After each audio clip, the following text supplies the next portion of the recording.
Im Frühjahr 2026 haben Creator zusammen mit Carcass, Exodus und Nails wohl eine der heißesten Tourneen des Jahres abgeliefert. Und allen Besuchern ist definitiv etwas dabei aufgefallen. Und zwar die bombastische Produktion der Creator Show. Creator stehen seit Jahrzehnten für puren Thrash und verkörpern den Rock im Rock'n'Roll so wie wohl keine andere Band. Dann gibt es jedoch jene, die für das Roll verantwortlich sind. Dafür, dass ihr jeden Abend eine perfekte Show bekommt. Und wir reden hier von den Helden im Hintergrund, die Crew. Ohne jene gäbe es definitiv keine Show, kein Licht, keine Bühnenproduktion, auch gar keinen Sound. Deshalb stellen wir uns heute die Frage, wer zum Teufel steckt eigentlich dahinter und was ist überhaupt die Aufgabe der individuellen Crewmitglieder? Dank den lieben Matthias, welchen ihr hier zuletzt vor wenigen Wochen bei uns auf dem Kanal sehen konntet, tauchen wir heute sehr tief ein in die Welt von der Crew hinter der Band Creator. Dafür sind wir extra von Essen nach Hamburg gereist und präsentieren euch hier stolz nicht nur die Gitarrenwelt, sprich wir reden nicht nur mit Paddy, welcher für die Gitarren von Milde, Frederick oder auch Sammy verantwortlich ist, beziehungsweise Matthias selber, der mit Jülle zusammen uns das Schlagzeug vom lieben Ventor persönlich vorstellt, sondern gehen noch viel weiter und viel tiefer in die Materie. Freut euch auf die nächsten 70 Minuten auf ein dickes Feature, Behind the Scenes, tollen Gesprächen und mega starken Impressionen. Ich möchte auch euch hier nicht weiter aufhalten, sondern würde sagen, wir sehen uns direkt nach dem Intro wieder und starten mit dem Thema Schlagzeug.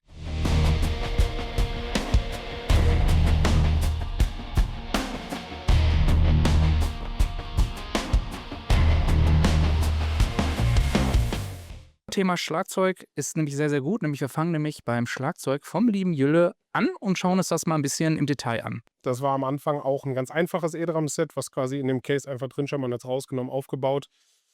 Irgendwann ist dann dieser ganze Proberaum gewachsen, dass wir hier quasi ein komplettes In-Ear-Monitoring-Rack mit Campern für die Gitarre drin haben, beziehungsweise unten steht noch ein Quad-Cortex drin, weil jetzt die neuen Songs alle einen Quad-Cortex benötigen. Die Garderobe der Band ist sowieso, das ist die Bühnenklamotten und private Sachen sind da drin. Dann haben wir hier quasi die Gitarren, die Jungs zum Spielen brauchen. Ne? Jeder eine Gitarre und der Fred seinen Bass. Und ja, so ist das Ganze halt immer größer geworden, gewachsen. Das heißt, wir haben jetzt irgendwie alles eingecased, nehmen das quasi mit auf Tour, dass die hier vor der Show einfach sich warm spielen können. Wir haben es auch schon gehabt, dass wenn jetzt ein Song lange nicht gespielt wurde und der soll wieder ins Live-Set, dann können sie den einüben, ne, weil muss man ja sich auch darauf vorbereiten, bevor sowas auf die Bühne geht. Oder dass, es gab, glaube ich, mal irgendwie so eine Idee, einen Song mit Lamb of God zusammen zu recorden. Da wurden dann die Ideen im Proberaum halt mal durchgespielt, weil man halt nicht die Möglichkeit hatte, ins Studio zu gehen, das da zu machen. Ne, wir können ja auch aufnehmen quasi, wir haben einen Mixer dabei, ne, wir können einen Laptop anschließen, Ideen aufnehmen. Das Ding ist schon ganz schön weit gewachsen und aus dem Drum-Set, was dann natürlich auch am Ende des Tages meine Baustelle wieder ist dann irgendwann halt dieses Custom-Gerät geworden, wo wir gesagt haben, wir bauen einfach ein Rack, was quasi im Case-Deckel stehen bleibt. Wir haben das Case also umgedreht. Früher war das Case ist irgendwie so hoch, da war das E-Drum so reingesteckt, das muss man dann immer rausheben. Und dann haben wir irgendwann gesagt, das ist ein bisschen zu aufwendig, wir drehen jetzt das Case um, nehmen den Deckel, machen da so einen flexiblen Boden dran, bauen dieses ganze Ding da rein. Dann braucht man abends quasi nur die Becken abnehmen und außen diesen Flügel einklappen. Dann kommt das große Case als Deckel wieder drauf und dann fährt das so in den LKW und fährt mit. Und die Jungs haben quasi jeden Tag die Möglichkeit zu proben, sich warm zu machen, bisschen blöd rumzudaddeln, alles Mögliche. Ne? Was einem so den Alltag versüßt und für die Show abends noch hilft. Ich habe gesehen, auf der Bühne schlägt ja auch ein Schlagzeug vom lieben Jülle. Der fehlt jetzt hier in dieser Einstellung. Ich würde sagen, wir gehen jetzt runter auf die Bühne mit Matthias und Jülle zusammen. Sehr gerne. Wie ihr sehen könnt, ich bin nicht alleine hier. Und zwar haben wir hier zwei Gäste, die bei Moshpit Passion auf YouTube keine Unbekannten sind. Zum einen hätten wir den Jülle, zweimal hatten wir dich hier im Interview. Und den Matthias, den hatten wir auch schon zweimal im Interview, weil doppelt besser hält. Jetzt zum dritten Mal beide zusammen. Wer die Interviews verfolgt hat, weiß nämlich, dass Matthias unter anderem Drumtech vom lieben Jülle ist. Und gerade das Interview mit Matthias war ja sehr informativ, was die Perspektive eines Drumtechs angeht. Wie muss ich mir das vorstellen? Wir stehen jetzt hier vor deinem Drumriser mit einem aufgestellten Schlagzeug. Wie wird das quasi aufgebaut? Also einige stellen sich das wahrscheinlich so vor, alles wird irgendwie in Kisten verpackt, dann wird alles wieder aufgebaut. Ich würde jetzt mal sagen, stimmt teilweise, aber ich denke mal, das Schlagzeug wird nicht komplett abgebaut, sondern in Scheiben. Und vielleicht könnt ihr einmal so erzählen, wie ihr euch das auch so ausdenkt im Proberaum, damit das alles so auf Tour dann Ja, smooth also als geht. ich irgendwann angefangen habe, für den lieben Jürgen zu arbeiten, da war das tatsächlich so. Da haben wir alles in Hutschachteln gehabt, die heute teilweise immer noch die sieht man da unten drunter, die heute immer noch mitfahren. Das hat sich natürlich im Laufe der Jahre entwickelt, bis hin jetzt zu diesem Drumriser auf 1,40 Meter Höhe. Das ist das erste Mal auf der Tour, dass wir sowas dabei haben, weil die Band halt bislang oder gerade der Jülle selber hat bislang immer das Motto vertreten, ich will nah bei meiner Band sein, ich möchte einen flachen Drumriser. Das haben wir also ich zumindest alleine über 15 Jahre mit Bier begleitet. Jetzt ist es halt so, dass, du hast es in Essen schon gesehen, dass das ganze Set einfach so gewachsen ist mit den Lampen, die man im Hintergrund sieht, von der Höhe her, mit diesen Inflatables, die hier nicht mehr über uns hängen, aber heute Abend wieder über uns hängen und auch vor dem Drumriser stehen, dass einfach die 1,40 Meter Höhe her musste. Und da das natürlich auch von der Arbeitshöhe ein bisschen, sage ich mal, unangenehm ist, haben wir uns dazu entschieden, mit der Produktion zusammen einen Weg zu finden, dass quasi alles von diesem Set aufgebaut bleibt. Das Einzige, was wir alles runternehmen, sind die Becken und die 3 Hangatoms vorne, damit einfach bei der Überfahrt nichts passiert. Der Rest, der dann noch da ist, wird abgedeckt mit Decken und Dickie Molton. Und dann wird er quasi in der Mitte getrennt und fährt quasi so eigentlich jeden Morgen in die Halle rein.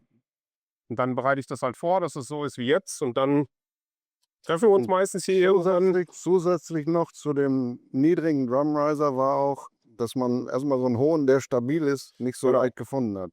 Das stimmt, das war immer Und dieses System gewährleistet mir doch Stabilität da oben. Also das schaukelt nicht so hin und her. Wenn ich um manchen hohen Drumrisern war, selbst 1 Meter hoch, dann ja, teilweise schon 60 Zentimeter haben wir schon gehabt Ja. in Mexiko oder so, dass dann die Dinger am Wackeln sind.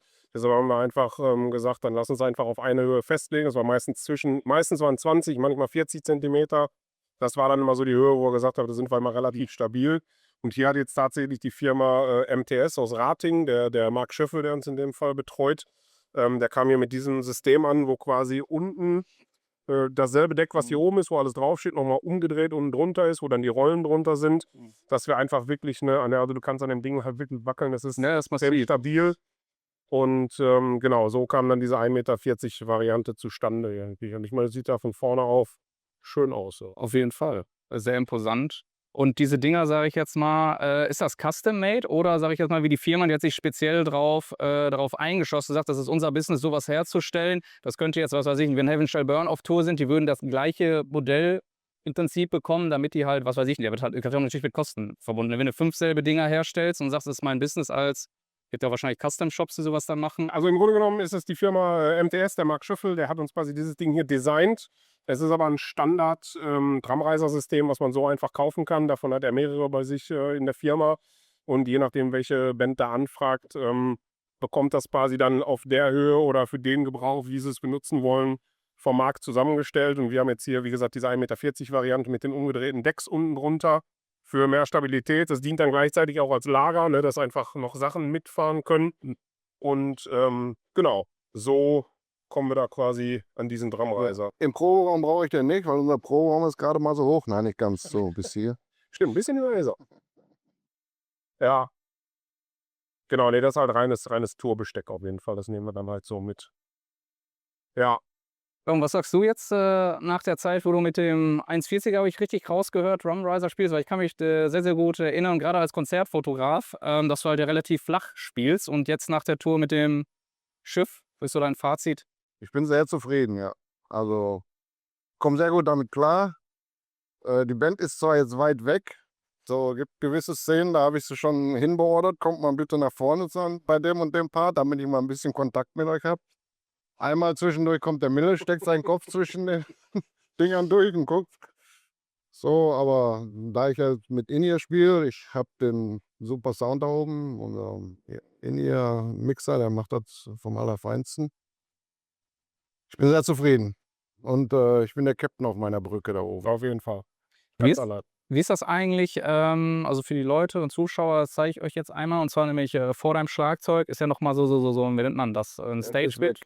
Inflatable. Inflatable und auch eigentlich normalerweise, aber heute ist die Decke ein bisschen flach. Ja, genau, der gibt So, dort. hab ich gar nicht drauf geachtet heute Morgen. Guck mal, der hängt heute gar nicht. Ja. Ich brauchte den nicht streicheln heute.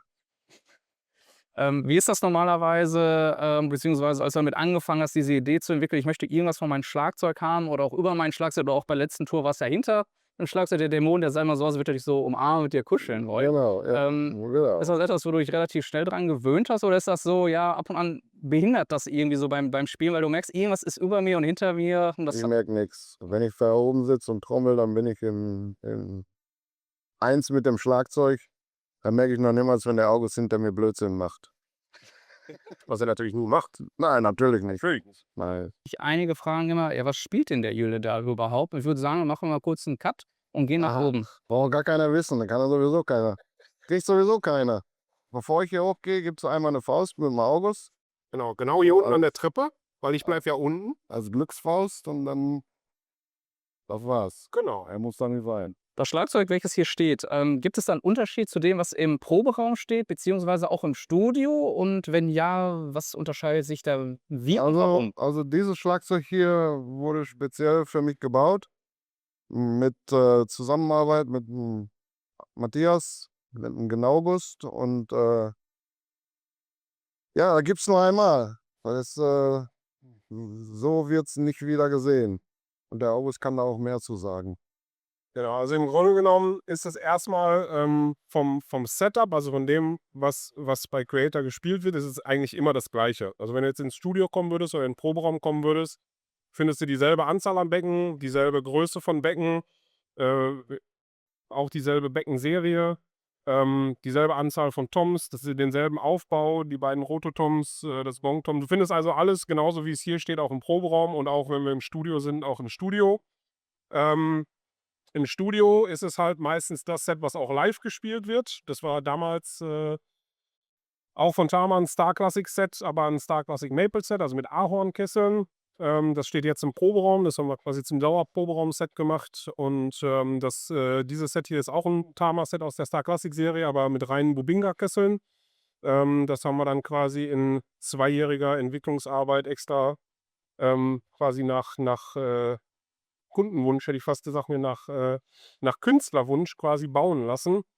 Da haben wir dann so ein paar Spielereien einfach gemacht, dass wir gesagt haben, die Bassdrums zum Beispiel wollten wir ein bisschen kürzer haben. Die waren damals bei dem Star Classic Maple ein bisschen länger. Das klingt in der Regel immer erstmal cooler, aber da ja auch die Geschwindigkeiten bei Creator auch in den letzten Jahren immer noch mal ein bisschen schneller werden, haben wir gesagt, kürzere Bassdrums reagieren ein bisschen schneller, klingen dann auch bei schnellem Spielstil ein bisschen besser. Deshalb sind wir wieder zurück zu den 80s gegangen, haben quasi 22x16 Bassdrums gebaut oder bauen lassen. Bei den Toms war das ähnlich. Das alte Setup hatte relativ kurze 10er und 12er Toms. Das 14er Tom war dann ein bisschen länger. Weil es ja eigentlich ein Floor-Tom war? Weil es eigentlich ein Floor-Tom war und umgebaut wurde. Das war so ein Serienset von der Stange. Dann haben wir jetzt hier gesagt, wir steigen jetzt hier oben auf alles angepasst, dass es von den Proportionen auch proportional zueinander passt. Da haben wir ein 10x9, 12x10, 14x11 und ein 16x16 Floor-Tom. Und hier auf der Seite haben wir quasi, das ist so ein bisschen unsere Custom-Optionen, die wir haben bauen lassen. Das sind 18x16 Gong-Tom. Das ist aus einem alten Floor-Tom entstanden. Das haben wir damals bei dem Maple Set einfach umgedreht und an 2 der Floor-Tom-Fuß, das ist sehr viel Spezialschlagzeug, kam jetzt, aufgehangen, damit es einfach frei schwingt, wenn man da drauf haut. Dass es schön einen tiefen Ton erzeugt. Das haben wir so bauen lassen. Die Snare ist eine ganz normale Standard Tama SFE Black Brass Snare. Die haben wir jahrelang gesucht, ohne zu wissen, dass es die gibt. Als wir die gefunden haben, war klar, die benutzen wir. Die benutzen wir jetzt auch schon seit, keine Ahnung, 8 Jahren, 9 Jahren, 7 Jahren, irgendwie sowas.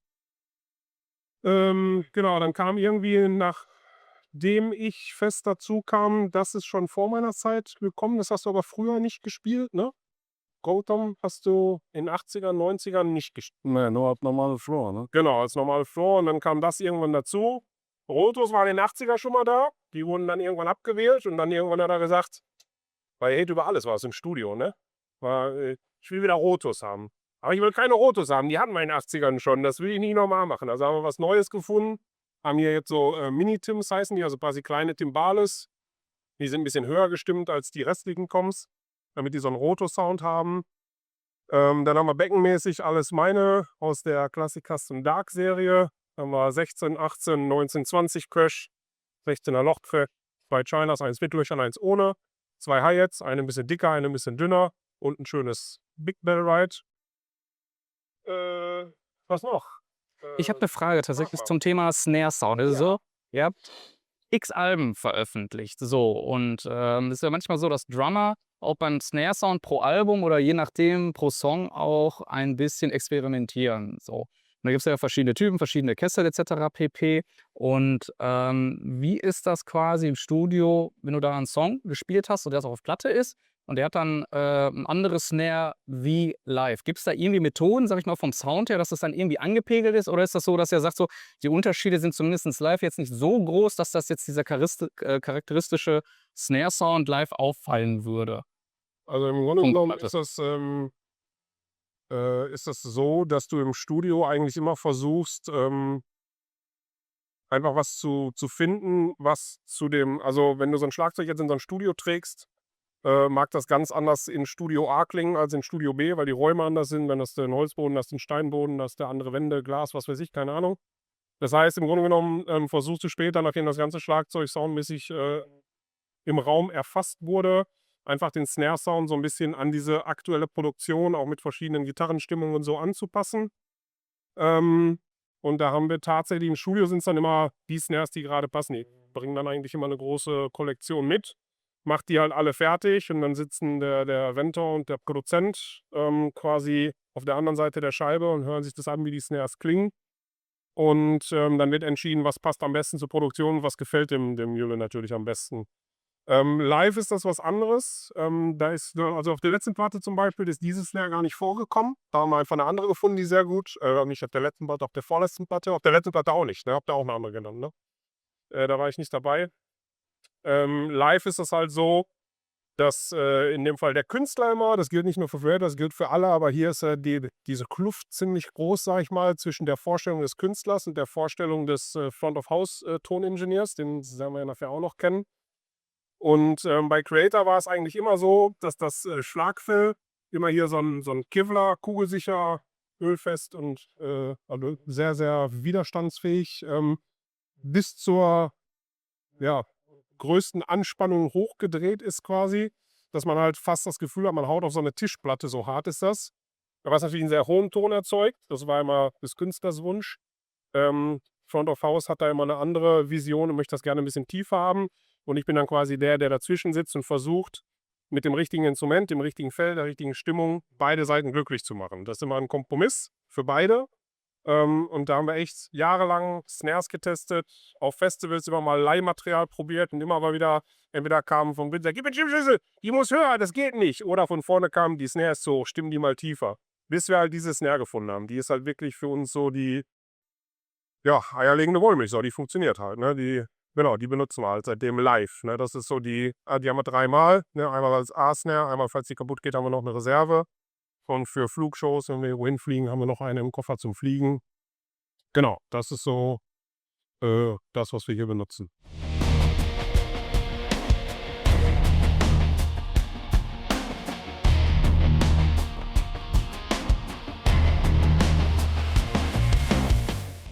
Als nächstes haben wir hier neben mir den lieben Janni. Wir haben uns schon lange und intensiv in Essen unterhalten. Ja. Schade, dass wir das da nicht aufgenommen haben. Wäre auch schön. erwähnt haben.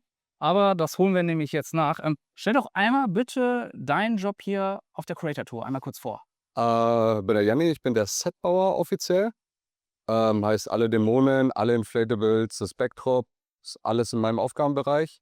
Die Teppiche für die Band, wenn sie vor der Bühne stehen. Front-Kabuki mache ich auch noch ab und zu mit. Und während der Show gehe ich auch noch als Violent Death auf die Bühne. Das ist quasi die Maske mit der Fackel, die dann die Leiche anzündet. Das sind so meine Hauptaufgaben während der Tour. Ihr habt allerhand, sag ich mal, Nippes mitgenommen. Das hat mich echt beeindruckt in Essen und mir wurde auch später erst bewusst, wie viele Ebenen tatsächlich die Bühne hat. Wir haben einmal das Backdrop, dann haben wir da die Hangmans, sage ich jetzt Ja. mal. Die heißen auch die Hangmans, die hängen jetzt heute hier hinten, weil die Halle uns nicht die Höhe gibt und auch nicht die Breite, dass wir das eine Ebene weiter vorschieben können. Aber in der Theorie genau hier hinterm Schlagzeug noch ein Inflatable hängen, was man auf Instagram oder Facebook oder whatever schon gesehen hat. Der Smokey. Das ist Smokey oben. Jetzt leider abgebaut. Vorm Schlagzeug kommt da der Hornschädel. Das ist ein riesiges, glaube 4,50 Meter breites, 3,80 Meter hohes Inflatable. Das quasi ein Hornschädel ist. Da auf der Ebene sind dann auch nochmal Hangman an der Seite. Und davor beginnt dann erst die Band. Also Ventor ist natürlich schon in seinem Schlagzeug, aber dann beginnt erst die Band.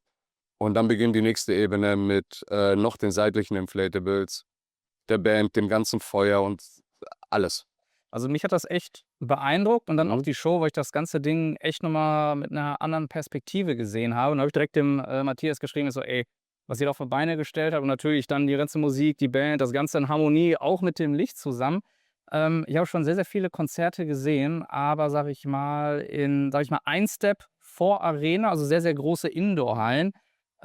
Ich glaube, weiß nicht, Ghost in Bochum, so vor x Jahren, war mal so ein ähnliches Level. Also es ist schon echt High-End. Würdest du das auch so mitgehen, dass du sagst, so eine Band mit der Größe, bei den Sachen, die wir spielen, das ist schon mit vorne mit dabei? Ja, also für 2 LKWs und die Mannstärke, die haben, mehr kannst du nicht rausholen. Und wir spielen halt leider nicht die Arenen, die großen, wir spielen alles. Und das Set ist so variabel, dass man in Hamburg heute steht halt die Inflatables an der Seite, die seitlichen. Die kaschen halt die Bühne von vorne heute ein, weil auf der Bühne kein Platz ist. Also wir sind so flexibel, dass wir alles anpassen können. Welches Element ist dein persönliches Lieblingselement auf der Bühne und warum? Das George, der jetzt leider in Rente gegangen ist, das war unser erstes Inflatable. Das hat ein Ventor immer schön von hinten umarmt. Aber ich glaube, Smokey und Hornschädel, die 2 neuen, die sehen einfach geil aus. Die leuchten vom Licht her, die haben eigenes Licht, die haben Nebel. Die sind schon sehr nice. Wir hatten uns ja in Essen unterhalten, dass, ich weiß nicht, ob die heute auch zum Einsatz kommen, dass links und rechts an den Bühnen auch nochmal jeweils Dämonen platziert sind. Meinst du die brennenden oder die Die aufgeblasenen? aufgeblasenen? Die aufgeblasenen sind heute unter der PA. Ah, okay. Weil nämlich so ein Ding zu produzieren, das ist ja auch, sage ich mal, relativ aufwendig. Du hast mir erklärt, die ganzen Schritte. Ich weiß nicht, ob das okay ist, wenn du das einmal schilderst oder nicht, dass du sagst, ja, das ist jetzt so bandintern, das wollen wir nicht. Nö, einer hatte die Ja. Idee. War, glaube ich, auf der Australien-Tour hatten wir die Idee, dass wir da irgendwie so die Bühne von der Seite noch verkaschen wollen. Und dann geht unser Lodder ans Zeichenbrett, überlegt sich was. Und das geht dann zum Hersteller, der hat auch noch seine Zeichner und dann geht das eigentlich nur hin und her, bis irgendwann mal alle sagen, jo, das passt. Und auch finanziell auch. Und dann hocken da irgendwelche argentinische Zeichner, CAD-Zeichner, die das für den Hersteller dann zeichnen, damit die das in der Schweiz zusammennähen können, aufblasen. Dann kommt natürlich ein Airbrusher oder ein Opernmaler inzwischen. Vom Opernhaus in Zürich, der Chefmaler, hat die neuen bemalt und die sehen super aus. Mhm. Und ja, dann geht das hin und her. Dann fahre ich in die Schweiz, hole die Dinge ab und blase die im Garten erstmal auf, damit ich sie privat mal anschauen kann. Und dann kriegt sie bei der nächsten Produktion dann die Band auch zu sehen. Wie sieht sowas, sag ich mal, logistisch aus? Creator ist eine Band, die auch international tourt. Gibt es gewisse Dinge, die ihr dann im jeweiligen Land, wo ihr dann extern hinreist, schon vor Ort sind, die ihr dann irgendwie doppelt quasi produzieren lasst? Ich denke mal, so vor 20 Jahren war sowas so ein Ding. Da gibt es wahrscheinlich auch Elemente, wo ihr sagt, so ja, wir machen hier so einen kleinen Karton auf, da kommen die Sachen rein, wie zum Beispiel alles, was sag ich mal, auf Luft irgendwie aufblasbar ist. Ja, wie ist das da so bei euch mittlerweile? Wie hat sich das Ich entwickelt? reise mit 6 Koffern und habe 2 Leichen in einem Koffer und jeweils ein Inflatable in einem Koffer, dann noch ein Backdrop und ein Frontkabuki in einem Koffer oder Seesack, je nach Größe. Mhm. Ja, und dann fliegt man da halt mit 6, 7 Samsonite-Koffern.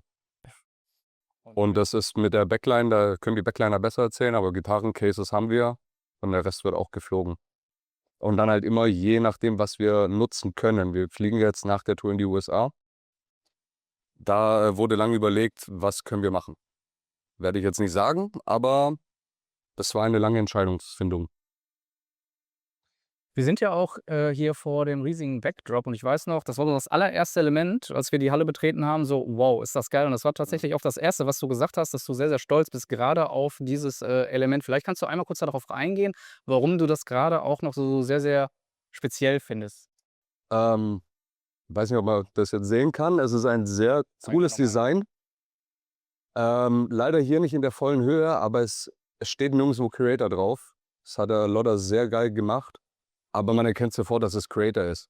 Und es ist wieder stimmig, es geht vom Backdrop über die Säulen der Lampen, über alles. Also dieses Muster wiederholt sich komplett über die Bühne. Wenn wir kein Inflatable Front-Schlagzeug haben, haben wir das natürlich auch noch im selben Design gecasht. Es zieht sich durch und es ist halt diese Lava-Höllenlandschaft. Die Creator schreit, aber nirgendwo steht's drauf.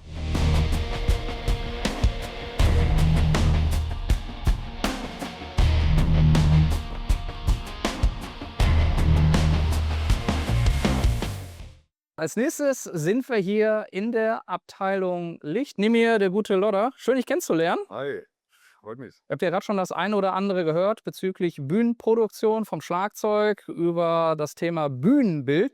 Und damit das Ganze auch natürlich zur Geltung kommt, muss was gemacht werden, beziehungsweise darf nicht fehlen?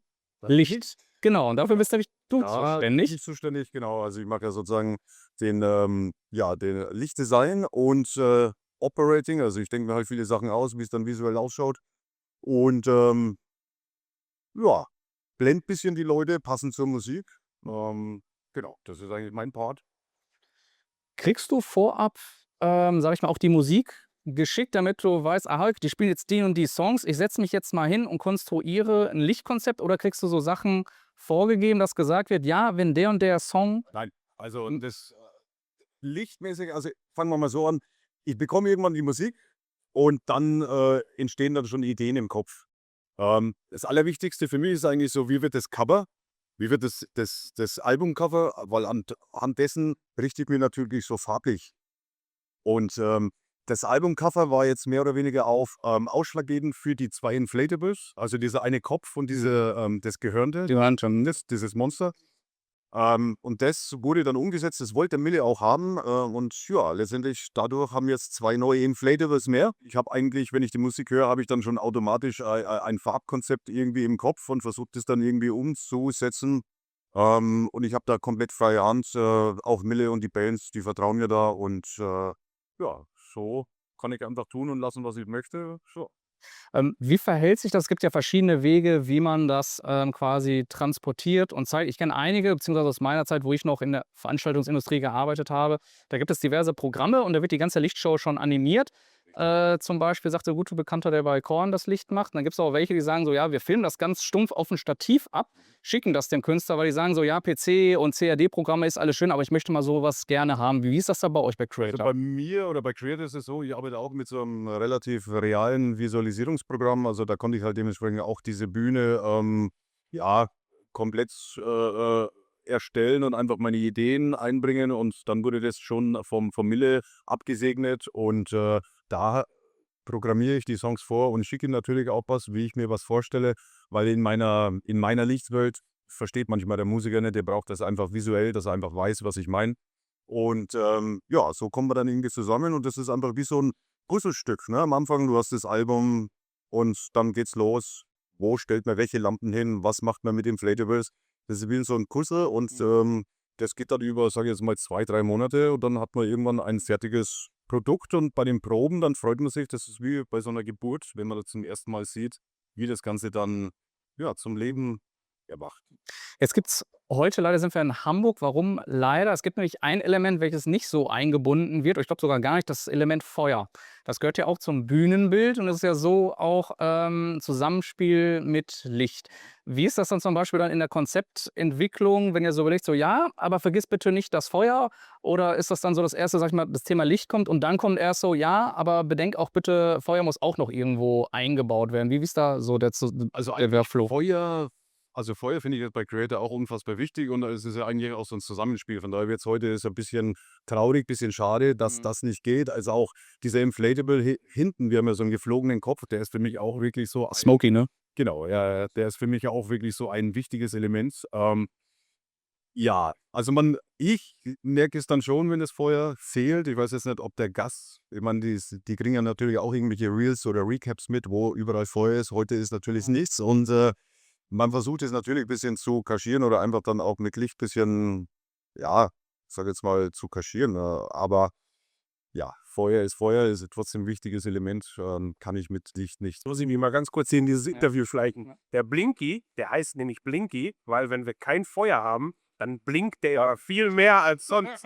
Dann nervt der nämlich immer alle, die so im Hintergrund sind. Aber das macht er ganz gut. Genau.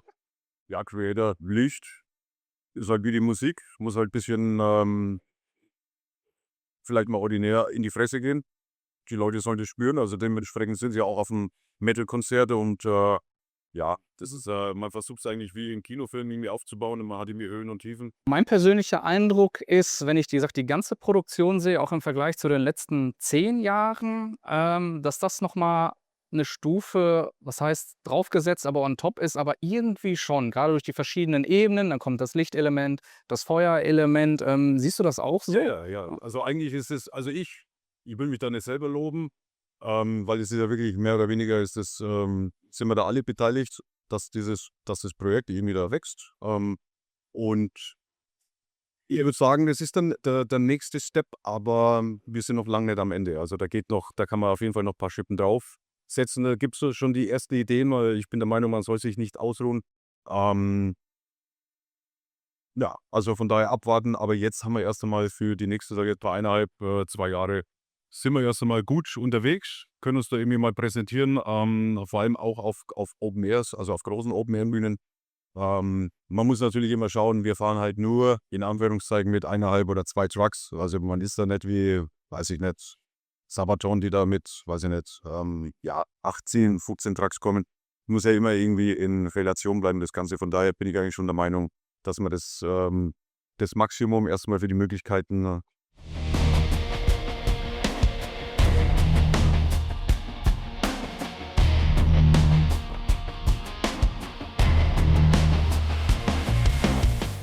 Wir sind jetzt hier mit der Anna. Anna ist für das Thema Feuer zuständig, aber hier in Hamburg ist Feuer nicht erlaubt. In der Halle zumindest. Woran liegt sowas? Einmal für die Zuschauer das zu erklären, die kommen dann hier hin und sagen so: wieso ist hier kein Feuer?“ Da gibt es ja mehrere Gründe, warum, weshalb, aber vielleicht magst du das einmal hier erklären am Standort Hamburg, beziehungsweise gerade hier in der Location. Also hier in der Halle ist es einfach grundsätzlich verboten, Feuer zu machen. Das ist schon so, seit ich die Halle kenne. Woran genau das liegt, wahrscheinlich ist es Brandschutzthema und baurechtliches Thema. Genauer kann ich es euch aber nicht sagen. Aber es gibt leider auf dieser Tour mehrere Hallen, bei denen wir gar nichts dürfen. Also es war zum Beispiel in Brüssel der Fall, hier ist es der Fall und auch unsere allerletzte Show in Kopenhagen dürfen wir einfach kein Feuer machen.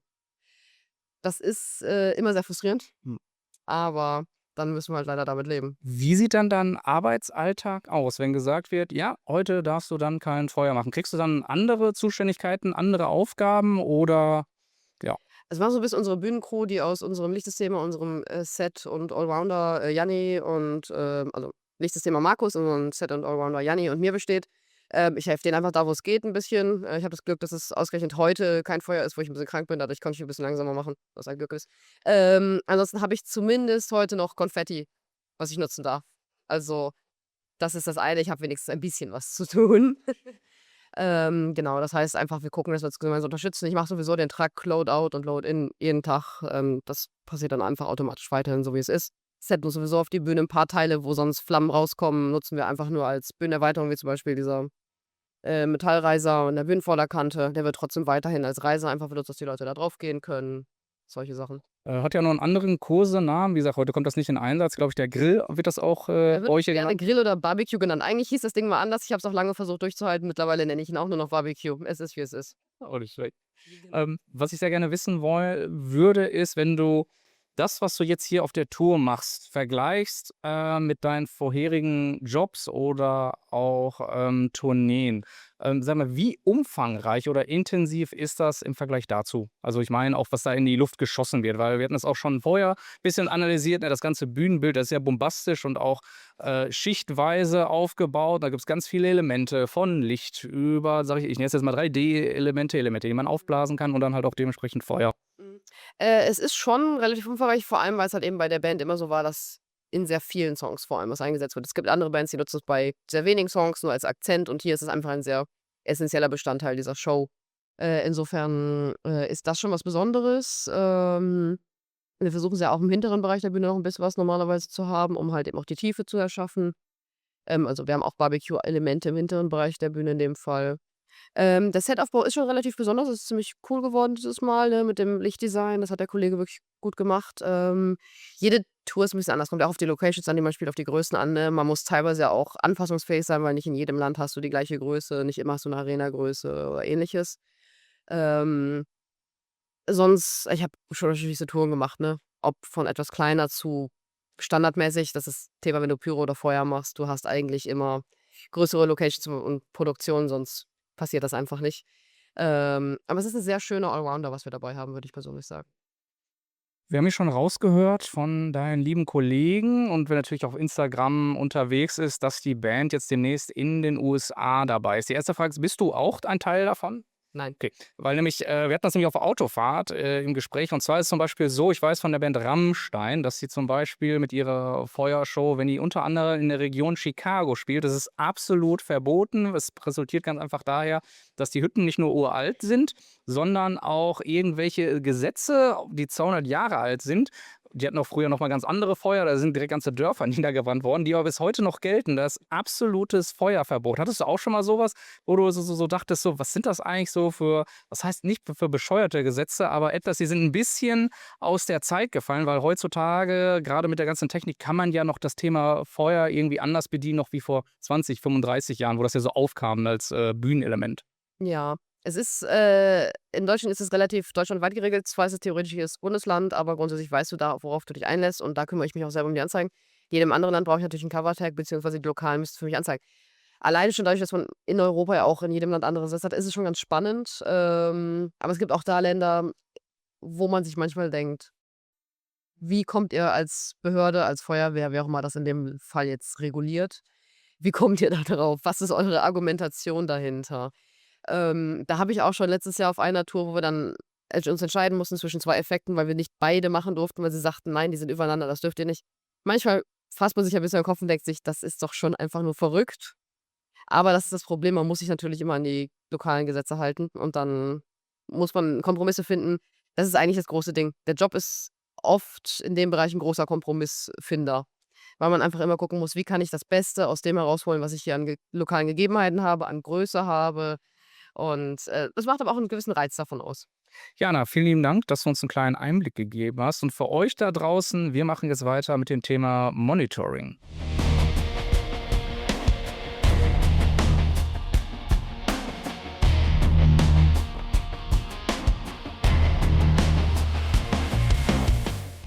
Als nächstes haben wir hier den lieben Jacob. Jacob, bitte nicht wundern, dass ich die Sprache einmal wechsle. Er kommt nämlich aus Dänemark. So, Jacob, I introduced you as someone who's doing monitoring. Could you please explain the German viewers? I will do some captions and subtitles beneath the video. What your current job is on this tour? The current job I have on this tour is to provide each musician the exact audio they need, which means that Winter, the drummer, needs, of course, the drums and some specific things, and the bass player need more bass than guitars and this. And I make sure that this is perfect every night, or try to. How did you get the job? I mean, what kind of, let me say, traineeship or apprenticeship do you have to do this kind of job?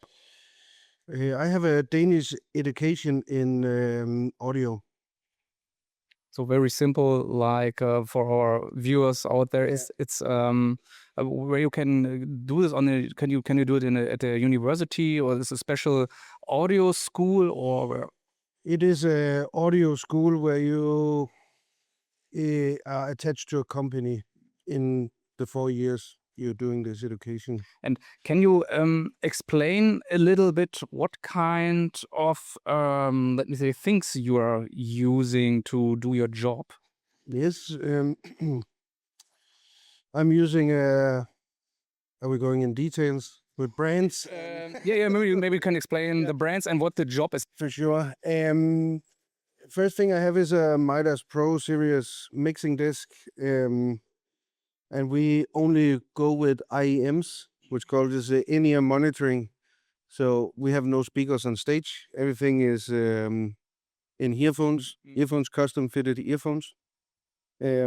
So I have a mixing disc going to several wireless units, transmitting on stage to each and every band member in the headphones.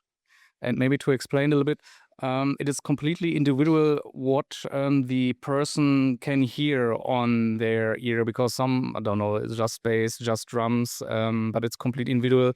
What, for instance, Frederick wants on his monitor, because he can only hear his bass or guitar or drums or all together at least, right? Exactly. I guess the easiest way to explain it is that the band has one mix. No, the audience have one mix, and then there is 6 other mixes for the musicians. So the audience hear one thing, and I provide 6 different takes of that for each musician on stage, and also the backliners. And From your maybe previous job, was there something like that was a little bit unusual, for instance, that some musician like, yeah, I don't want to hear anything, or I want to hear everything, or especially loud, or is there a special minute where you're like thinking, oh man, what is he doing? How can this person hear anything and is not deaf or something like that?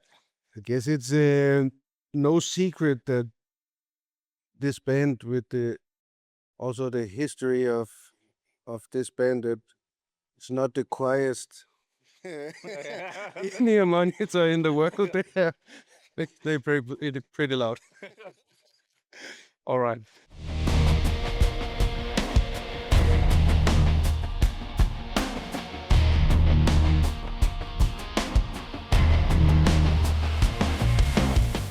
Die nächste Station hier Backstage. Ihr könnt sehen, wir sehen Gitarren, noch mehr Gitarren. Wir sehen den einen oder anderen Bass und noch mehr Gitarren. Ihr könnt euch schon denken, wo wir nämlich sind. Hier beim Paddy. Du bist zuständig für dieses ganze Schöne, was wir hier sehen können. Das ist richtig. Ja. Sag uns doch einmal, das mich sehr, sehr interessiert. Normalerweise ist es so, gerade wenn so Ami-Bands auf Tour kommen, da sehe ich, es gibt einen Gitarrentech, es gibt einen zweiten Gitarrentech und dann gibt es auch einen Basstech. Bei dir ist das alles in einer Person komprimiert. Wir haben ja quasi die zentrale Schaltstelle des Seiteninstrumente ist auf Stage Right hier. Und da, keine Ahnung, warum das sich so entwickelt hat. Wir haben einfach nur einen Tag. Funktioniert. Warum? Gott weiß das. Auf dieser Tour gibt es nämlich auch was Besonderes und normalerweise der gute Frederik, der ist ja Bassist hier bei Creator. Wer sich ja ein bisschen intensiver mit ihm beschäftigt, weiß, er ist auch Gitarrist. Es gibt einen Song auf der Tour, da wechselt er tatsächlich das Instrument und greift tatsächlich zu einer Gitarre. Und viele Nerds da draußen haben schon im Internet gesehen, so, oh ja, der spielt ja Gitarre, ich muss unbedingt das irgendwie live sehen und mir reinziehen. Aber vielleicht magst du einmal diese Gitarre, die der Fred da spielt, einmal präsentieren. Kannst du uns dazu vielleicht das ein oder andere sagen? Das fällt natürlich auch direkt schon ins Auge, weil es nämlich ein sehr, sehr schönes Weiß und gerade im Licht sticht das besonders heraus. Aber was haben wir denn hier genau? Das ist eine E2, ESP E2 quasi. Und aus dem Japan-Modell ist ganz Standard quasi, nichts Besonderes, einfach ein Standardmodell, was er da hat. Mit Fishman-Pickups, Third Rows. Wirklich, ganz einfach Standard. Nicht viel Besonderes. Und wie sieht das aus in Bezug, ich sag mal, auf Tretminen und Effekte, die ihr da zurückgreift? Das ist eine ganz andere Baustelle. Ich stell die mal wieder zurück. Die ganze andere Baustelle heißt quasi, alle unsere Sounds und Effekte kommen alle aus dem Quad Cortex. Wir haben Quad Cortex hier. Nur 3 Stück. Und das wird dann alles darüber quasi gemacht. Und das ist die Schaltstelle von uns quasi. Ja, wie war das so für dich als Tech, dass du jetzt gehört hast, so ja, Creator machen ein bisschen was Neues, dachtest so, ey, coole Idee, dass der Bassist auch mal einen anderen Part bekommt, sieht auch gerade nicht so visuell aus oder wie war das? So dachtest du so, ja, okay, ist mein Job. Genau, letzteres quasi. Ich habe das gehört, eine Vorproduktion und dann macht man sich halt Gedanken, wie man das macht. Im Prinzip ist es für mich nichts anderes. Ich wusste, dass Mille an dem Teil keine Gitarre spielt, das heißt, ich konnte in dem Fall seinen Funkkanal benutzen. Für mich war das einfach der entscheidende Punkt. Ich habe ein Preset für ihn gemacht, dass er den Song, seinen Sound spielt, mit seinem Zeugs, was er braucht. Also einfach die ganze Logistik dahinter war einfach. Wenn ich das wusste, war das relativ einfach dann.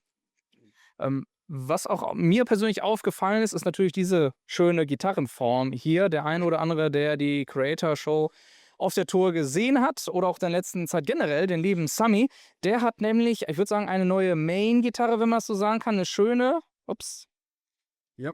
eine Ibanez ist das. Ja. Vielleicht kannst du uns zu der Destroyer. Das ist ein Custom-Modell, das hat er bekommen, LA Custom.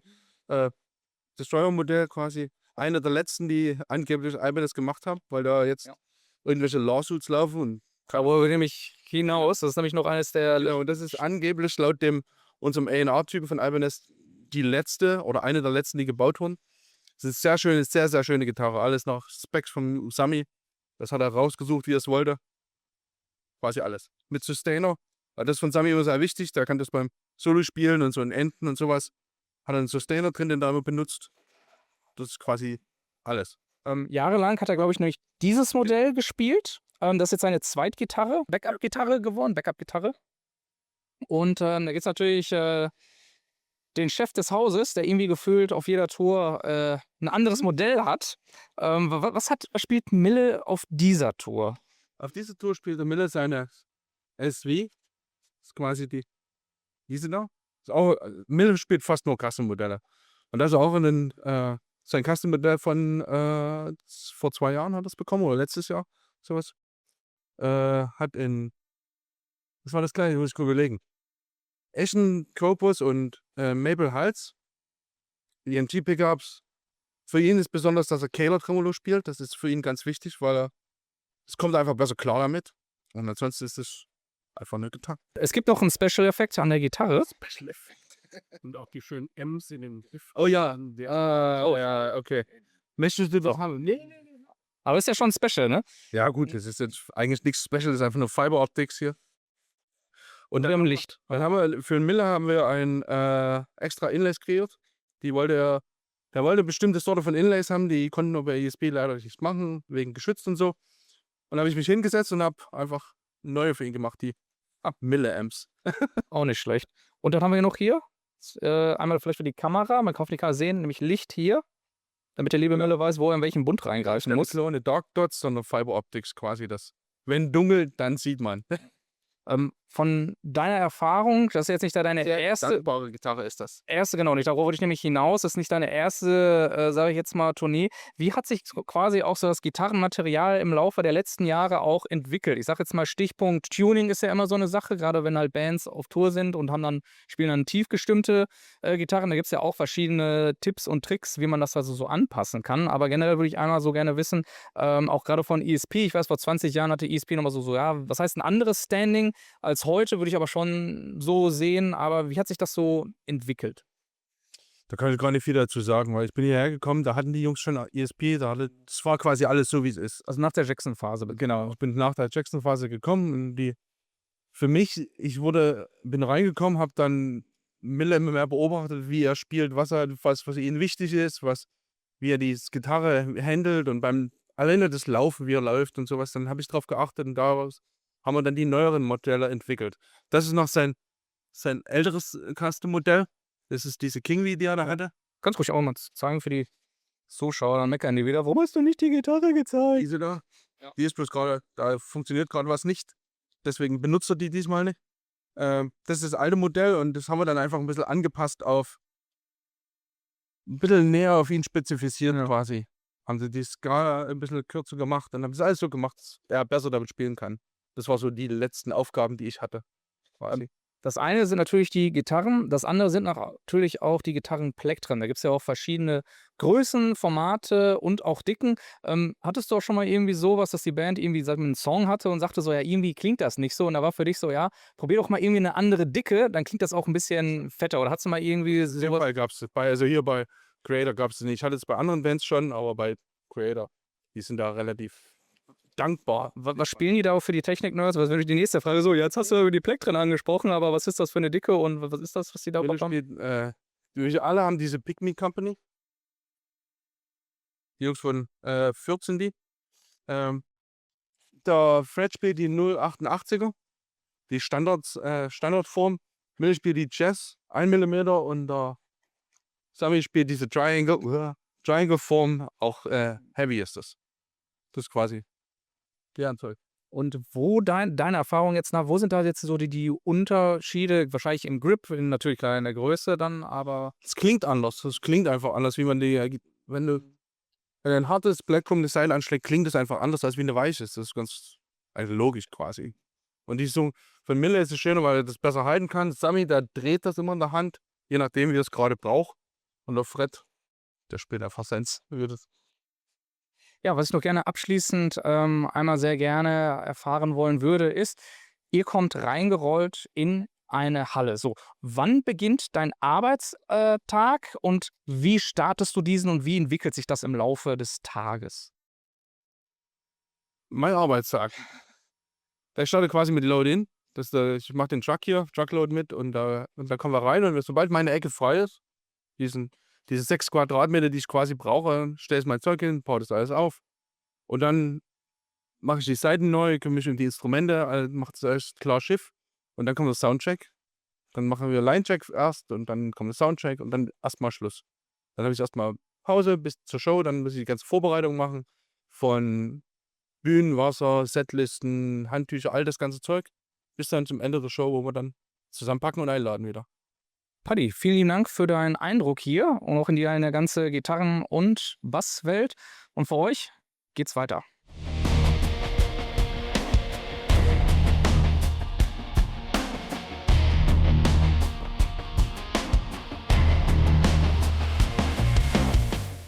Als nächstes haben wir hier den Markus im Interview. Bitte stell dich doch einmal vor, was ist deine Aufgabe und wie sieht so ein Arbeitsalltag von dir aus? Hallo, ich bin Markus, ich bin hier fürs Lichtsystem zuständig. Mein Arbeitsalltag beginnt morgens mit dem Ausmessen der Bühne, zu kontrollieren, ob wir alles so drauf bekommen, eventuelle Veränderungen. Wenn nicht alle Lampen draufgehen, auch mit unserem Lichtdesigner, dem Matthäus, abzusprechen, was wir weglassen können. Und am Ende das System, so wie es vorbereitet wurde, auch aufzustellen und anzuschließen. Welches Gimmick ist aktuell auf dieser Tour so dein Lieblingsgimmick oder beziehungsweise worauf freust du dich besonders und warum? Die Frage, die ich beim letzten Interview auch schon ausgelassen habe, weil ich eigentlich keins habe. Ja. Es gibt wirklich nichts, was da in der Form interessant wäre. Ein kleines Gimmick für hinten. Wir haben auf den hinteren Dollys mit Lampen, die auf 3,50 Meter hochgehen, die wir früher mal hochheben mussten. Dort sind jetzt Lifte eingebaut, die Lampen automatisch nach oben fahren. Was es einfacher macht, allerdings vom Publikum jemand sieht. Ich denke mir mal, das ist nicht deine erste Tour, wo du dabei bist. Du warst bestimmt auch schon mal international unterwegs. Das weiß ich nicht speziell, ob du auch Creator schon begleitet hast, irgendwo international. Auf ganz Europa. Also es ist ja auch quasi international. Ich meinte Übersee, Entschuldigung, Übersee. Übersee habe ich Creator noch nicht begleitet. Das ist die Schwierigkeit, die Reisekosten und dann auch Arbeitsgenehmigungen für Amerika zu bekommen, ist dort sehr schwierig und sehr teuer. Wenn man da nicht als Designer oder als Musiker oder als direkter Backliner, der begründen kann, warum nur er diesen Job machen kann, hat man da einfach keine Chance. Oh, das ist strikt, um das mal sehr zu Die sagen. sind sehr, sehr strikt. Im Vergleich dazu, dass sie bei uns alles machen dürfen und alle hier rüberkommen, ist da drüben wirklich, du musst nachweisen, dass deine Arbeit kein Amerikaner machen kann. Dann darfst du mit. Ah, das ist sehr interessant. Ich möchte auch, wie gesagt, jetzt nicht zu politisch werden, aber trotzdem finde ich das halt ein sehr, sehr interessanter Aspekt auch für die Zuschauer da draußen. Wie hat sich das auch verschärft, gerade in den, sagen wir mal, letzten Jahren, wenn man halt so guckt, wer wie wo regiert? Ist das da auch nochmal irgendwie verschärft worden? Ich sag mal, Stichpunkt America First, sagt ja immer liebe Donald Trump und du hast ja gerade auch schon so angeteasert.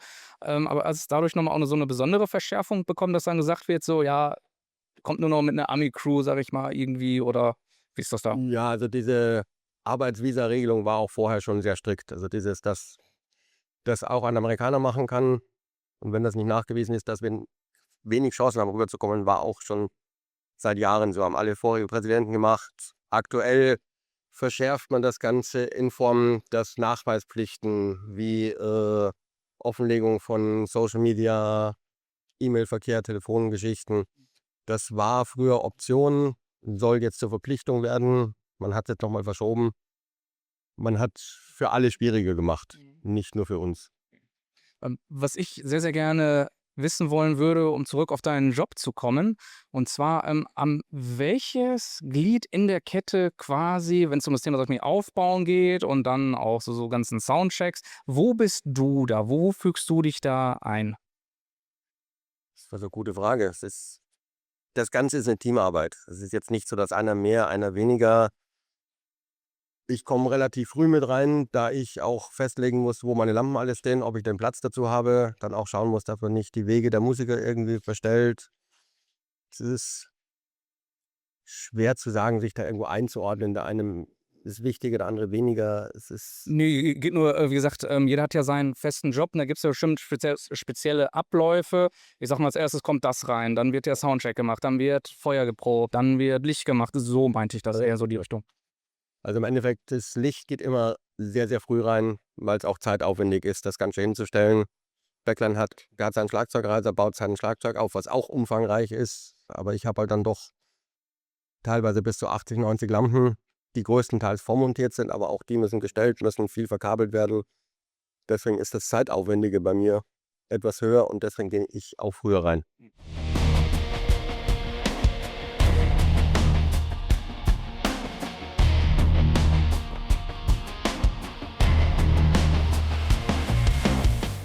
Wir haben eine kurze Verschnaufspause hinter uns, sind hier am Merch und es gibt noch unzählige andere sehr, sehr wichtige Personen hier auf der Tour. Aber vielleicht magst du einmal kurz dazu was sagen. Genau, also wir haben ja, ihr wart ja so nett und habt gesagt, wir gucken mal so ein bisschen hinter die Kulissen, wir stellen mal vor, wer dabei ist, wer was macht. Das ist jetzt quasi zum Beispiel das Reich von unserem Ronny. Ronny kommt aus Frankreich, ist unser Merchandiser, ist auch schon auf der zweiten Tour dabei, wird über die Firma Bravado gestellt. Ja, wie ihr seht hier, ne, der hat heute große Lieferungen bekommen. Wir haben jetzt quasi in 5 Minuten ist hier nebenan VIP-Meet and Greet von Exodus. Danach werden die Türen aufgemacht für das Publikum quasi. Und Ronny hat quasi heute den ganzen Tag alles vorbereitet. Der wollte eigentlich auch gerne so ein Interview, so ein kleines abgeben, um sich zu präsentieren. Das hat er heute nicht geschafft. Deshalb stehen wir jetzt hier vertretungsweise und erzählen ein bisschen über ihn. Da gibt es natürlich noch ganz viele andere Leute. Ne? Wir haben zum Beispiel 3 LKWs dabei. Da sind unsere LKW-Fahrer sind natürlich unheimlich wichtig irgendwie. Ne? Die sitzen auch die ganze Zeit hinterm Steuer und fahren und sehen zu, dass das Zeug hier sicher ankommt. Noch viel wichtiger ist zum Beispiel unser Busfahrer oder unsere Busfahrer. Wir haben ja teilweise auch Doppelfahrer, die noch für uns fahren. Und wir schlafen jede Nacht in dem Ding. Ne? Wenn der Busfahrer halt einfach nicht ausgeruht ist oder abgelenkt ist oder nicht vernünftig fährt, kriegst du halt im besten Fall einfach nur keinen Schlaf und bist halt unausgeruht und hast einen stressigen Tag vor dir. Im schlimmsten Fall erlebst du halt vielleicht den nächsten Tag nicht mehr. Ne? Also da auch ganz, ganz vielen Dank an die Firma Beat the Street und unsere Fahrer, die wir haben. Das sind echt super Leute, wichtige Leute vor allen Dingen auch.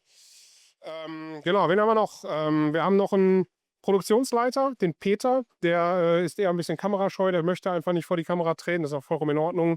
Der ist quasi so das von allen Gewerken, die ihr heute gesehen habt, die ihr quasi kennengelernt habt, ist er der so alles miteinander verbindet. Ne? Das ist so, der kümmert sich um alle Departments hier auf der Bühne sind, der kümmert sich um Front of House, der kümmert sich darum, dass morgens, wenn die LKWs ausgeladen werden, die Cases in die richtige Richtung geschoben werden, dass der Paddy seine Gitarrenecke auf der Bühne kriegt, dass ich meinen Drumreiser auf die Bühne bekomme.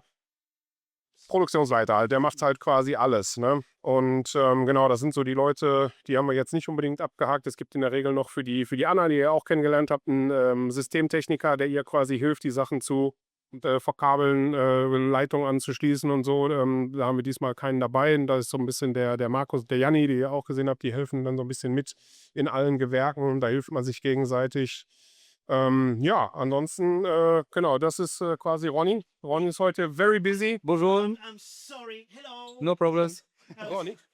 Hi. So, let's take 5 minutes. So, Ronny, we can see all the merchandise here. Which church is the one which is the best sold one? Hello. First of all, we are all fans of music. What we want is the dates. We want to say to our friends we were there. So, we have these beautiful tour shirts there, one with the flags with their countries, and yeah, that's the very best seller. And the white, because we are metalheads, but we need some change, and the white is also really working. So that's good. Yeah. I really would like also to know merchandise is not just shirts. We can see also patches, beanies, etc. Besides shirts and hoodies, which item is the one which is also one of the best-selling items here on the current Creator Tour? We all know if you have a jacket, you have a battle jacket. So obviously the patches. So yeah, that is the patches, the cap, because we are reaching to the summer and it's important to get protected. So yeah, that's the other one. And sometimes when we have vinyls, we are all vinyls collectors. You need a tote bag to carry this all night, and it's sustainable also. So yeah, that's it. And my last question is, which part do you like most when it comes to your job? I'm paid to travel and to meet awesome people everywhere, which is basically one of the best work you can have. So yeah, that's it. So what I prefer is to meet people everywhere and to share. They are here to have fun. So I'm trying to give them fun and happiness.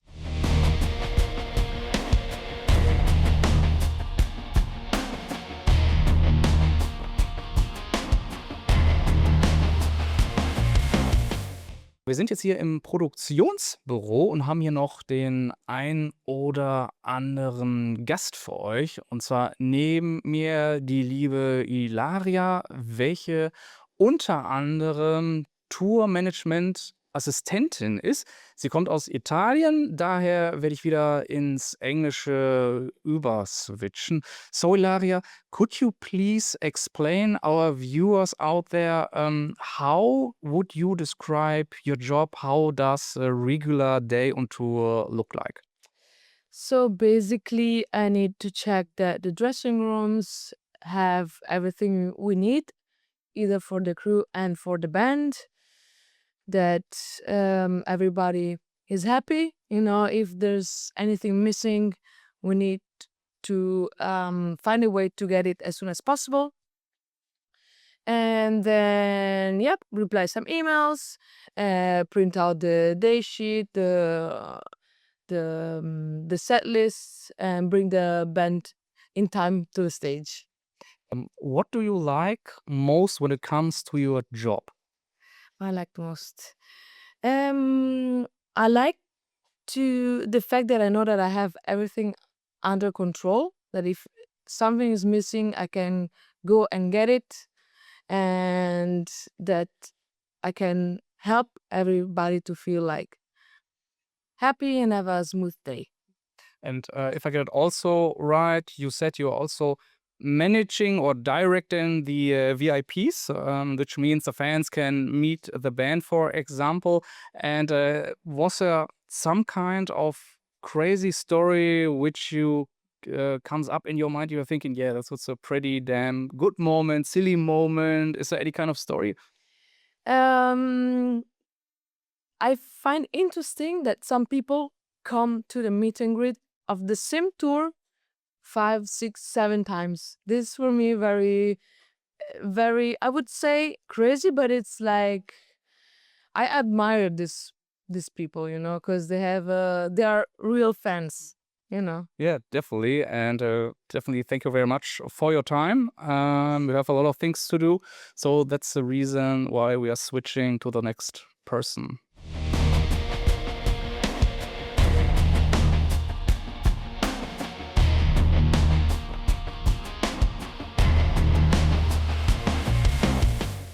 Als nächstes haben wir eine Person, die tatsächlich hier in einer Doppelfunktion unterwegs ist. Das ist Basi. Basi, schön dich kennenzulernen. Ich bin der Kai. Hallo, grüß dich, Kai. Fangen wir doch erstmal an. Wieso, weshalb kommt es überhaupt, dass du eine Doppelfunktion hier auf der Tour einnimmst? Das wurde irgendwann mal so, hat sich einfach so ergeben, dass ich war ursprünglich nur der Tonmann und dann wurde aus Budgetgründen, da konnte man irgendwo keinen Tourmanager mitfliegen und dann wurde ich gefragt, ob ich den Tourmanager vielleicht auch übernehmen konnte und das hat dann irgendwie scheinbar gut genug funktioniert, dass man mich gefragt hat, ob ich das auch weiterhin machen würde. Wir haben ja gerade mit deiner Assistentin gesprochen im Bereich Tourmanagement und Tourmanagement war das, ne? Nicht Produktionsmanagement. Und was würdest du so sagen, sind so die Dinge, die du in diesem Bereich besonders gern machst und warum? Du meinst im Tourmanagement? Ja, ich bin so ein Control-Freak, von daher liegt mir das einigermaßen, hoffentlich alles einigermaßen unter Kontrolle zu halten, was nicht immer ganz einfach ist. Oder das zu koordinieren und zu planen im Vorfeld oder auch kurzfristig. Was macht da Spaß? Man hat mit Leuten zu tun, man hat mit Zahlen zu tun, und man freut sich, wenn am Schluss alles irgendwie klappt. Irgendwie dann. Jetzt werden sich einige fragen, ja, was macht denn überhaupt ein Tourmanager? Wie sieht denn überhaupt dein Tag aus? Wann stehst du morgens auf und wann gehst du ins Bett? Gerade bei der ganzen Verantwortung, die du hast. Kannst du da auch überhaupt abschalten? Abschalten kann ich nicht auf Hochdeutsch. Der Tag für Ilaria und mich fängt eigentlich momentan spätestens um 9 Uhr morgens an und hört so zwischen 1 und halb 2 in der Nacht auf. Und das geht eigentlich auch kontinuierlich durch, weil wir beide auch eine Doppelfunktion noch haben. Also da ist außer zum kurz was essen, findet meistens auch hier vor dem Computer statt bei mir. Da bleibt relativ wenig Zeit und das fängt an, morgens reinzulaufen, die Räume zuzuteilen, Schilder aufzuhängen, die Daysheets entsprechend auszudrucken, aufzuhängen, zu verteilen, mit dem Promoter zu besprechen, was gibt es heute irgendwie Spezielles, wann ist Security-Meeting geplant, was gibt es zu beachten. Dann habe ich eben noch, kommen wir vielleicht nachher noch dazu, eine Doppelfunktion, mache auch den Ton für Creator.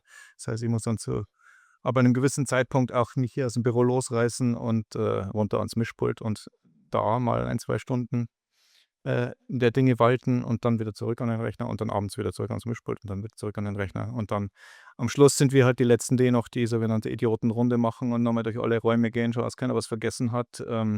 Schauen, dass wir einen gut bestückten Bus haben mit genug Getränken und Aftershow-Food für jeden und mit einem Daysheet, wo alle wissen, was am nächsten Tag passieren wird. Und dann geht es schon wieder weiter. Was mich sehr, sehr gerne interessieren würde, gerade sag ich mal so vor 20, 30 Jahren waren ja die Bands noch viel, viel wilder unterwegs und ich kann mich erinnern bei dem ein oder anderen Tourmanager, die gesagt haben, bei der und der Band, ich möchte da bitte nicht irgendwie nochmal was für die machen, weil nämlich, als du sagtest, bei dem Thema Idiotenrunde, die haben sich dann immer ganz tolle Ideen einfallen lassen, wie einfach mal den Raum umgestellt, irgendwas an die Wand beschmiert und dann war so, ja danke, ich habe die ganze Verantwortung, ich muss dir im Prinzip die Räume abnehmen. Hast du auch vielleicht irgendwie so eine Geschichte aus deiner Vergangenheit oder Karriere, wo du sagtest, muss nicht die Band nennen, macht man ja nicht so öffentlich, aber wo so Dinge passiert sind, wo du dachtest, ja, vielen lieben Dank, ich darf das jetzt für euch gerade bügeln. So extrem, Gott sei Dank nicht. Also ich glaube, das Glück, dass ich weitestgehend mit sehr überraschend vernünftigen Bands zu tun habe, egal, also die hier sowieso und auch die anderen, mit denen ich meistens zu tun habe. Ich hatte ein einziges Mal so eine amerikanische Band, deren Namen ich jetzt nicht nenne, die so ein bisschen das Klischee von Sex and Drugs and Rock'n'Roll, wie man das aus dem Buch kennt und sich vielleicht vorstellt, erfüllt haben. Aber ansonsten ist es überraschend langweilig wahrscheinlich. Also wenn die Leute immer wüssten, wie langweilig das hinter den Kulissen oft zugeht und dass es ganz normale Leute sind, die vielleicht vor der Show eher im Exit so ein Buch lesen irgendwie und dann auf die Bühne gehen und den wilden Mann machen und danach sich ganz normal unterhalten. Also ich kann jetzt leider mit keiner wahnsinnig spannenden Geschichte dienen hier. Umso Glück, glaube ich. Hier wollte ich gerade sagen, umso schöner, weil, ja, wie gesagt, du hast ja natürlich die Verantwortung und ja, das ist dann immer eine unangenehme Situation. Aber Stichpunkt Situation, du hast ja gerade schon gesagt und auch eingangs haben wir das auch erwähnt, du hast ja eine Doppelfunktion, Stichpunkt Sound.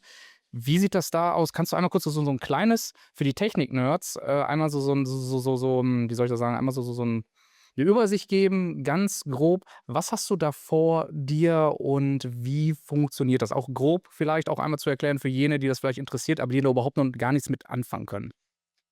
Also wir haben mittlerweile das Glück zum einen der Zeit geschuldet, dass die Technik heutzutage fast alles digital ist und damit kleiner und billiger geworden ist, dass wir also digitale Mischpulte dabei haben, wo man Einstellungen speichern kann und wieder aufrufen kann, sodass man nicht jeden Tag von Null anfangen muss, die Knöpfe zu drehen. Also ich fange quasi mit dem, womit ich heute Abend aufhöre, werde ich morgen anfangen, sozusagen als Grundeinstellung. Und die Band ist hier auch groß genug, dass man vernünftige Mischpulte mitnehmen kann auf Natur. Also wir haben früher auch einfach, da kamst du halt hin und hast das, was immer örtlich gestanden ist. Es war mal besser, mal schlechter, mal fürchterlich, hattest du halt zu benutzen und musstest mit bei Null anfangen. Das haben wir jetzt Gott sei Dank nicht mehr, sondern wir haben unsere eigenen Pulte dabei mit unseren Einstellungen drauf. Und ja, genau, so ein digitales Pult, da gehen alle Instrumente rein und sind alle Kanäle dann irgendwann voreingestellt und gespeichert. Und das, was du halt machen musst, ist zu versuchen, jeden Tag das, so gut es halt geht, auf die jeweilige Halle anzupassen. Hier auf dieser Tour haben wir jetzt sogar das Glück, dass wir zumindest bei den größeren Shows wirklich alles mitbringen können. Also wir haben heute zum Beispiel auch und morgen auch unsere eigene PA dabei. Das hilft extrem, wenn dann auch noch ein eigener Systemmann dabei ist, der ist nur für die Lautsprecher zuständig und der hat sein eigenes Programm, wo er das ausrechnet, wie viele Lautsprecher von welcher Bauart da am besten klingen würden in der Theorie und hängt das dann so entsprechend auf. Und der weiß natürlich dann, wenn man das ein paar Mal miteinander gemacht hat, auch schon, wie ich mische oder wie ich gerne hätte, dass das System klingt. Also je länger man das zusammen macht, umso besser ist man da auch als Team eingestellt. Das hilft extrem und das beschleunigt auch den Prozess extrem. Also wir sind halt hier in ein paar Stunden eigentlich durch mit allem checken, obwohl wir morgens in eine leere Halle reingehen und alles aufgebaut werden muss. Man hört ja auch, sage ich mal, von gewissen Venues und was man vorfindet, als Stichpunkt Boxen, wenn man jetzt nicht seinen eigenen Kram mitbringt, so dass es so unangenehm irgendwie zum Mischen oder auch zum Einstellen. Ich sage jetzt mal, was ich von einigen gehört habe, sag ich mal so Arenen ist zum Beispiel so ein Thema oder Mehrzweckhallen. Gibt es das auch so bei dir, dass du sagst, so, das liegt dir irgendwie lieber und das machst du auch gerne als andere Dinge? Oder Hallen, sagen wir mal in dem Fall. Also, ich glaube, wir alle, egal welche Musikrichtung, wir alle haben damit zu kämpfen, dass der Großteil der Hallen, in denen diese Konzerte stattfinden, nicht ausschließlich für diesen Zweck gebaut worden sind und dass sich da über ganz viele Dinge Gedanken gemacht worden sind, aber oftmals leider die ganze Akustikseite sehr stiefmütterlich behandelt wurde. Und das ist was du mit der besten PA und dem besten Mischpult und dem besten Toningenieur der Welt nicht ändern kannst, wenn die Halle irgendwie ein paar Sekunden Nachhallzeit hat oder so glatte Flächen, die von überall her reflektieren. Du kannst es ein bisschen besser machen mit heutigen technischen Mitteln, aber du kriegst es nicht weg. Ja? Du kannst das nicht ändern. Das ist ein bisschen schade. Da gibt es auch andere Länder, also Holland ist so ein Paradebeispiel, wo auch kleine Venues, die über 500, 600 Leuten losgehen, schon fast alle heutzutage eine super Akustik haben. Also nämlich keine Akustik haben. Das ist das, was du eigentlich willst. Eigentlich willst du in so eine Halle rein und willst nur die Box hören oder das, was du da fabrizierst und nicht irgendeinen Hall, den du nicht ändern kannst, der von der Halle noch zurückkommt. Das ist also da gibt es in Deutschland durchaus noch Luft nach oben bei ganz vielen Hallen. Das ist auch das ist eine Basketballhalle. Die ist für ganz was anderes gemacht.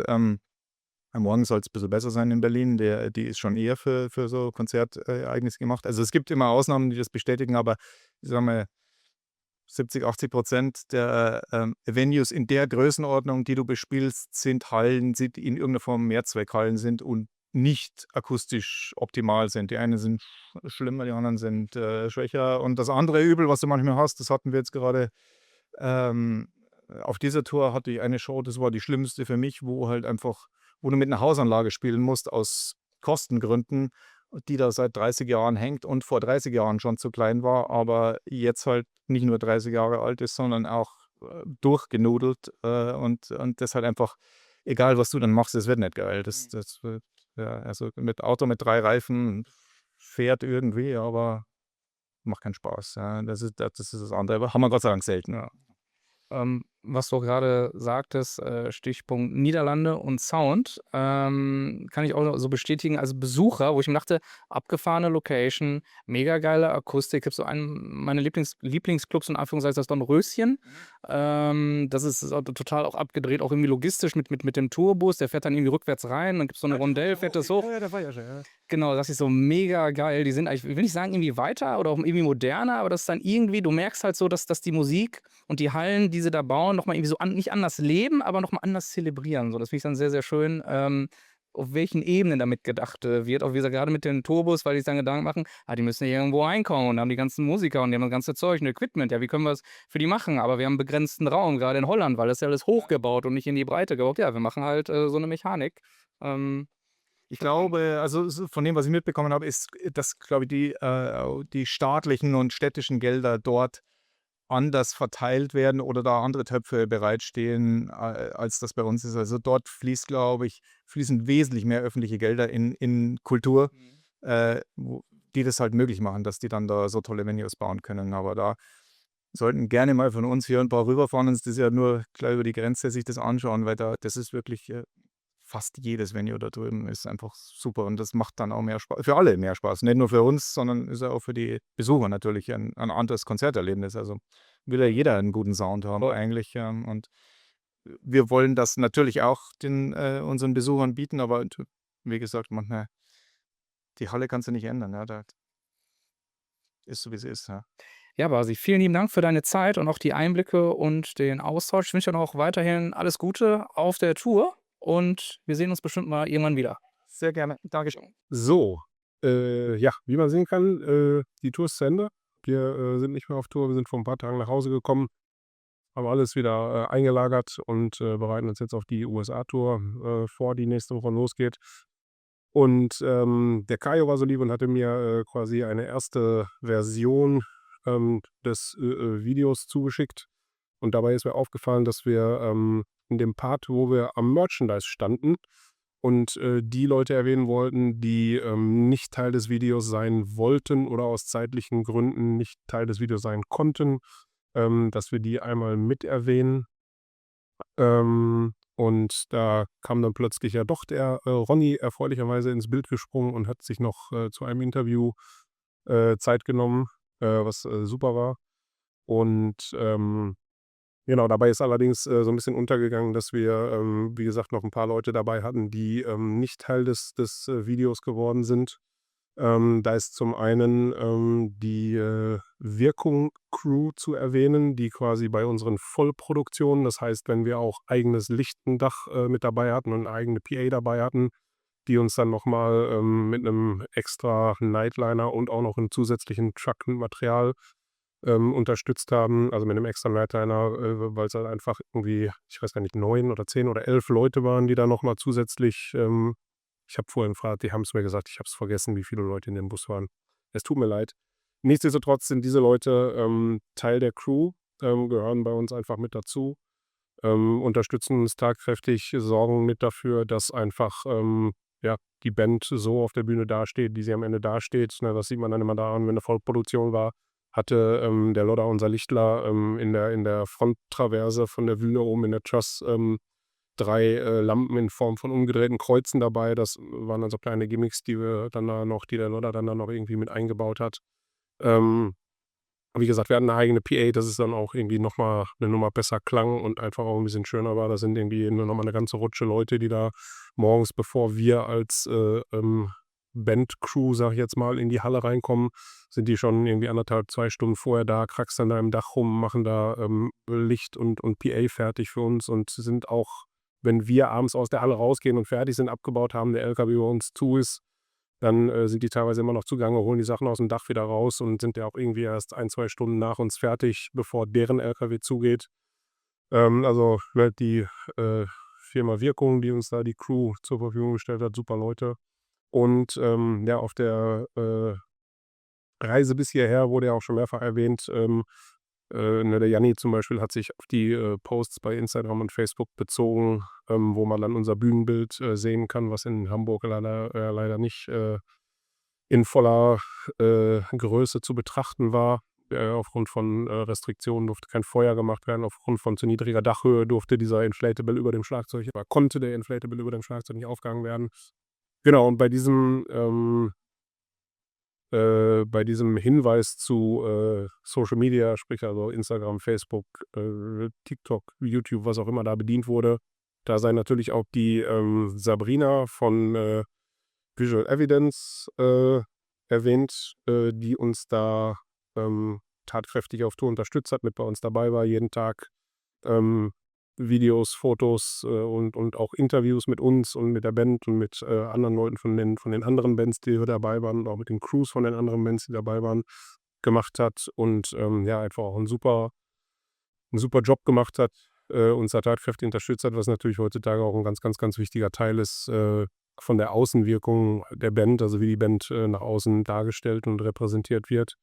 Und man sieht die in dem Interview mit der Ilaria, mit der Tourmanager-Assistentin, sieht man im Hintergrund die Sabrina am Computer sitzen und gerade Videos und Fotos von uns bearbeiten. Und sie sollte eigentlich auch Teil des Videos sein, sollte auch ein Interview geben, hat aber auch einfach zu viel zu tun gehabt und hatte dann gesagt, dass man da vielleicht später nochmal drauf eingeht, vielleicht nochmal einen extra Post mit Moshpit Passion. Aber genau, die gehört natürlich auch auf jeden Fall dazu. Hat auch einen super Job gemacht, hat die Band da auch tatkräftig unterstützt. Und genau, das waren so die Leute, die quasi noch dazu gehören. Und ja, ansonsten hoffe ich auch von der Creator Crew Seite, dass es euch gefallen hat. Dass ihr mal so einen Einblick in unseren Tagesablauf bekommen habt. In diesem Sinne. Was soll ich nach diesem tollen Content-Piece sagen? Ich bin absolut sprachlos an dieser Stelle. Matthias, vielen lieben Dank, dass du uns das ermöglicht hast und natürlich auch die komplette Creator-Crew und jeden Einzelnen, der vor Ort in irgendeiner Art und Weise mit der Band und Tour irgendetwas zu tun hatte. Vielen lieben Dank für eure Arbeit, euren Support und für die ganz vielen tollen Gespräche. Glaubt mir, es war ein absolut mega geiler Tag und umso schöner finde ich das Ganze hier zu teilen mit den Zuschauern da draußen. Es würde mich auch mega freuen, wenn ihr da draußen der Crew unten in den Kommentaren einen netten Kommentar da lasst. Ich persönlich freue mich jetzt schon, wenn Creator in den nächsten Monaten oder vielleicht auch nächstes Jahr irgendwo hier in Raum NRW wieder spielen, weil ich werde definitiv vor Ort sein und weiß umso mehr und noch mehr als sonst eine Produktion von Creator zu schätzen. Und wenn ihr da draußen natürlich irgendwelche Fragen habt an die Crew, schreibt das natürlich auch sehr, sehr gerne unten in die Kommentare. Wir werden das dann dementsprechend weiterleiten. Vielleicht ergibt sich ja sogar eine Art zweiter Teil. Das wäre durch euren Support überhaupt nicht möglich gewesen und daher würde es mich an dieser Stelle auch freuen, an jene, die uns noch nicht kennen oder uns auch noch nicht abonniert haben, unseren Kanal zu abonnieren, damit wir euch auch weiterhin so genialen Content präsentieren können. Das soll es auch heute hier gewesen sein. Ich bin ehrlich gesagt immer noch baff, finde auch für Moshpit Passion und hier auf YouTube so einen geilen Einblick zu bekommen. Das ist schon legendär und einzigartig und ja, schauen wir das Ganze jetzt nochmal an. In dem Sinne, gehabt euch wohl. Wir hören und sehen uns schon sehr, sehr bald wieder. Haut rein und ciao, ciao.